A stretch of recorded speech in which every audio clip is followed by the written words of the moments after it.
Maayong buntag, mga igsuon, dian nagyud ko sa lugar kung asa ang atong Ginoong Hesukristo gilubong ug nabanhaw, the tomb of Jesus.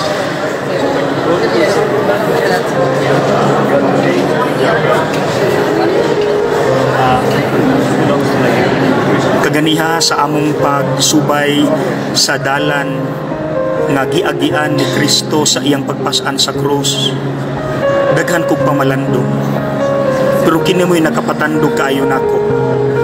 Duha ka letter H, mga igsuon.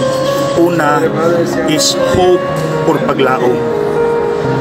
Kay human si Kristo namatay, human siya nagantos, gipakaulawan, human niya nadawat ang mga injustices ug mga walay kaluoy nga kasing-kasing, nabanhaw siya dinhi niining lugaraha. So kita pod mga igsuon, dili gid unta ta mo surrender, dili gid unta ta mo give up panahon sa atong mga problema, mga kasakit, mga kaguol kung kita nakasinatig mga sakit.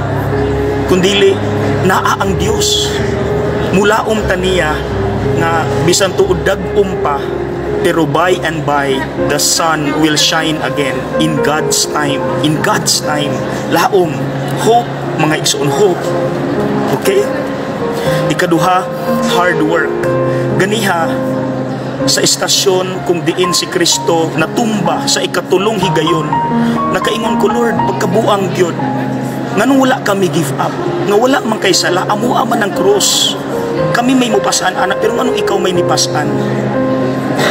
Di ako nakaingon mga igsuon nga dapat kita atua maning sala mubaton unta tagkaulaw ug kaikog ba, although God does not need that because He loves us sa atong pagkakita, pero naapod unta tay initiative ba, bisan gamay lang, ginagmay, gradual nga pagpaningkamot nga mawala ang atong mga paborito nga mga sala, mga sayop nato, ato utang hinahinayon pagwala ug maningkamot ang magbinuutan.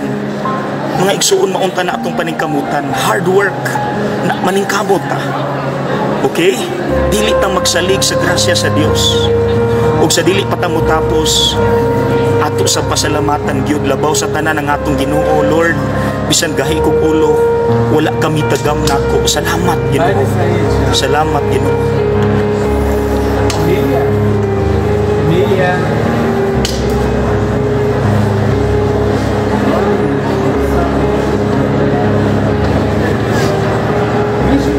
The tomb of Jesus. Thanks be to God. Salamat Lord. Salamat Lord. Shalom.